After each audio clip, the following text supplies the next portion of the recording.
বড় রাস্তার মধ্যে আবির্ভাব হলো শাকচুন্নি।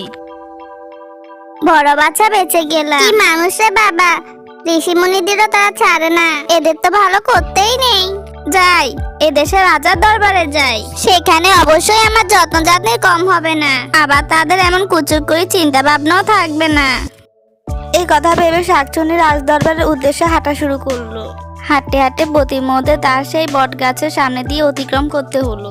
তখন বট গাছের উপরে সে মামতবুটকে দেখে চাপা গলায় এক ডাক দিল। কেমন আছো?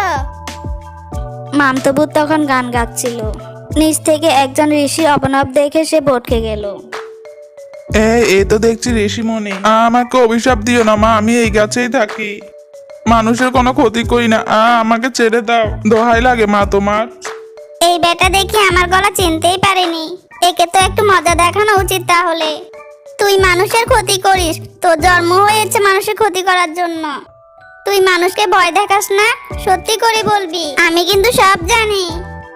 ভুল হয়ে গেছে মা, এরপর থেকে আর ভয় দেখাবো না, নিজের রুজি নিজে করে খাবো, তাও ভয় দেখিয়ে মানুষের খাবার খাবো না। আমাকে অভিশাপ দিও না মা, ক্ষমা করে দাও মা। ঠিক আছে, এবারের মতো ক্ষমা করে দিচ্ছি, এরপর থেকে মানুষের সাথে বেয়াদবি করবি না। আমি চলি, আমার রাজদরবারে অনেক কাজ আছে। শাকচুন্নি গাছ অতিক্রম করে যেতে যেতে হঠাৎ মামতবুতের চোখ পড়লো শাকচুন্নির গাড়ির দিকে। সেখানে তখনও তার চামড়া সবুজ হয়ে আছে।